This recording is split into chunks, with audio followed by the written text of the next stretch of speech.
ಬಾರೋ ನೀನಲ್ಲ ಎದ್ದು ಬಾರೋ.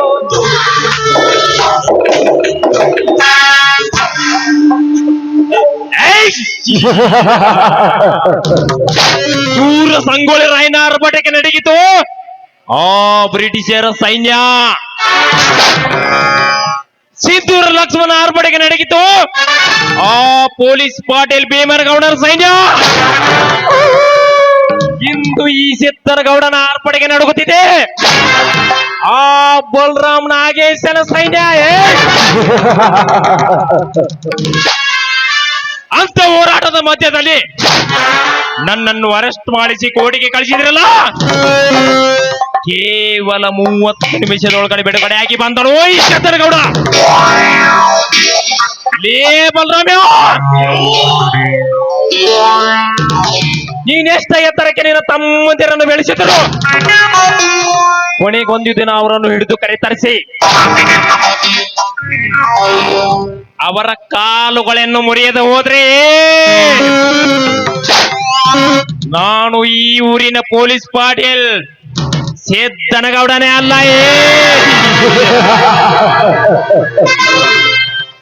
ಲೇಕರಿಯ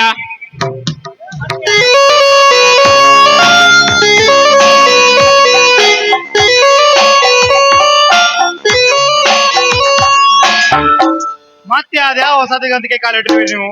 ಸಮಯ ಪಡೆದು ಸಮಾಲೋಚನೆ ಮಾಡಿ ನನಗೆ ಹೇಳಿ.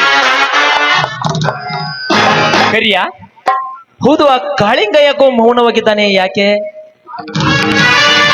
ಆ ಕಾಳಿಂಗ ಮೌನವಿಲ್ಲ, ಗೌಡರ ಮರ್ಯಾದೆ ಎಂಬ ಮಹಲಿನಲ್ಲಿ ಬಳಲುತ್ತಿದ್ದಾರಲ್ಲ ಎಂದು ನಸು ನಗುತ್ತಿದ್ದಾನೆ.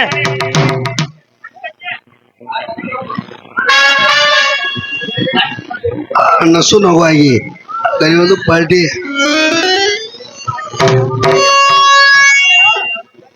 ಲೇಕರಿಯ, ಅದಕ್ಕೂ ನಾನು ನಿನ್ ಮುಂಚೆ ಹೇಳಿದಿನಲ್ಲ, ಎಲ್ಲ ಡ್ರಿಂಕ್ಸ್ ಬಾಟಲ್ ರೆಡಿ ಮಾಡು, ಕರ್ಸೋಣ ಡ್ಯಾನ್ಸರ್ನ.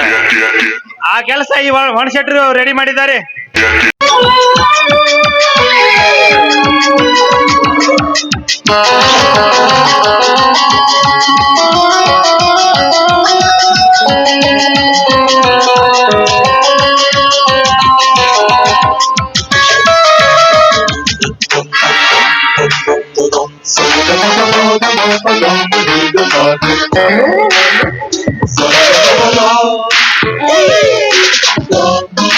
ಹೌದು ಶೆಟ್ರೆ, ಹೌದು, ಆ ಕಾಳಿಂಗ ಯಾಕೋ ಮೌನವಾಗಿದ್ದಾನೆ.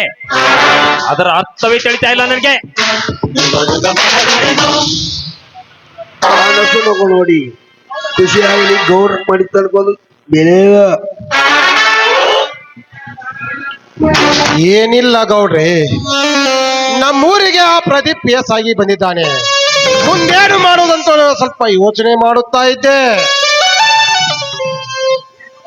ಏನು, ಆ ರಾಮಲಿಂಗನ ತಮ್ಮ ನಮ್ಮ ಠಾಣೆಗೆ SI ಬಂದಿದ್ದಾನ? ಹಾಗಾದ್ರೆ ಮುಂಬೈಯಿಂದ ಮದ್ರಾಸ್ಗೆ ಕಳಿಸುತ್ತಿರುವ ನನ್ನ ಬಂಗಾಲ್ ಬಿಸ್ಕತ್ಗಳ ವ್ಯವಹಾರದ ಗತಿಗೆ ಮುಂದಿನ ವಿಚಾರವೇನು?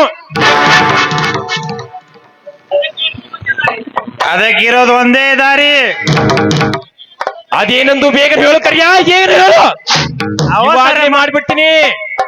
ಅವಸರ ಮಾಡಿದರೆ ಅಪಘಾತವಾಗುವ ಕಾರಣ ಇದೆ ಗೌಡ್ರಿ.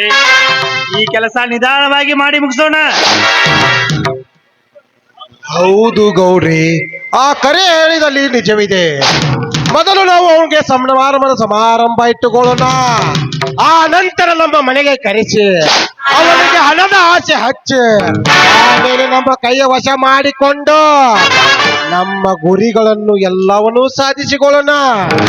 ಏನಂತೀರಾ? ಇದು ಗುಡ್ ಐಡಿಯಾ. ನೀ ಹೇಳಿದಂತೆ ಅವನಿಗೆ ಹಣದ ಆಸೆ ಮೇಲೆ ಬಲೆ ಬೀಸಿ ಆಮೇಲೆ ಆ ಬಲರಾಮನ ಹುಲಿ ಬೇಟೆ ಆಡೋಣ. ಅಂದಾಗ ಈ ಗೌಡನ ದರ್ಪಕ್ಕೊಂದು ಬೆಲೆ, ನಿನ್ನ ಮಾತಿಗೊಂದು ಕಲೆ.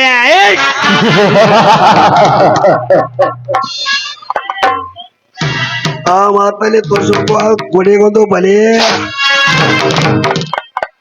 ಇದುವೇ ಈ ಚಾತುರ್ಯತೆಯ ಕಲೆ. ಬನ್ನಿರಿ ಹೋಗೋಣ.